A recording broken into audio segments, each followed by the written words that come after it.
सही साबित हुई कश्मीर नीति। मुख भी हमारा। यूसीसी नक्सलवाद और मणिपुर हिंस पर खुलकर बोले अमित शाह। केंद्रीय गृह मंत्री अमित शाह ने कहा है कि जम्मू कश्मीर में सफल मतदान से मोदी सरकार की कश्मीर नीति एकदम सही साबित हुई है।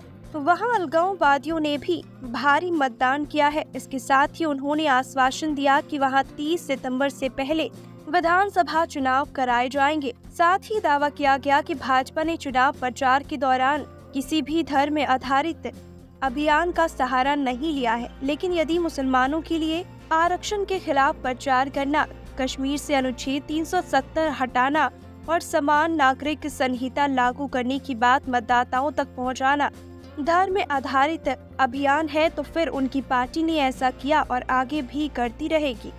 समाचार एजेंसी पीटीआई को दिए साक्षात्कार में उन्होंने कहा कि लोकसभा चुनाव समाप्त होने के बाद सरकार केंद्र शासित जम्मू कश्मीर का राज्य का दर्जा बहाल करने की प्रक्रिया शुरू करेगी।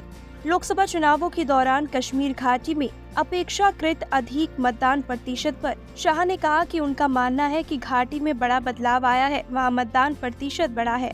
उन्होंने कहा कि कुछ लोग कहते थे कि घाटी के लोग भारतीय संविधान को नहीं मानते, लेकिन ये चुनाव भारतीय संविधान के तहत ही हुआ। जो अलग देश की मांग करते थे और जो पाकिस्तान के साथ जाना चाहते हैं, उन्होंने भी बढ़ चढ़कर मतदान किया है।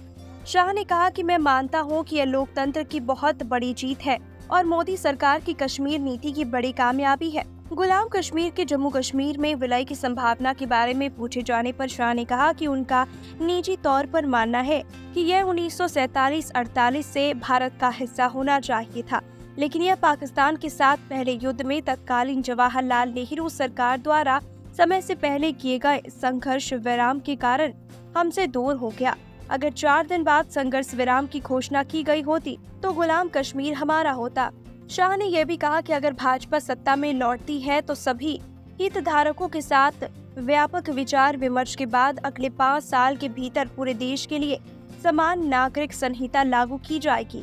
यूसीसी एक बहुत बड़ा सामाजिक, कानूनी और धार्मिक सुधार है। उन्होंने दावा किया कि मोदी सरकार अपने अगले कार्यकाल में एक राष्ट्र एक चुनाव भी लागू करेगी, क्योंकि देश में एक साथ चुनाव कराने का समय आ गया। इससे खर्च में भी कमी आएगी।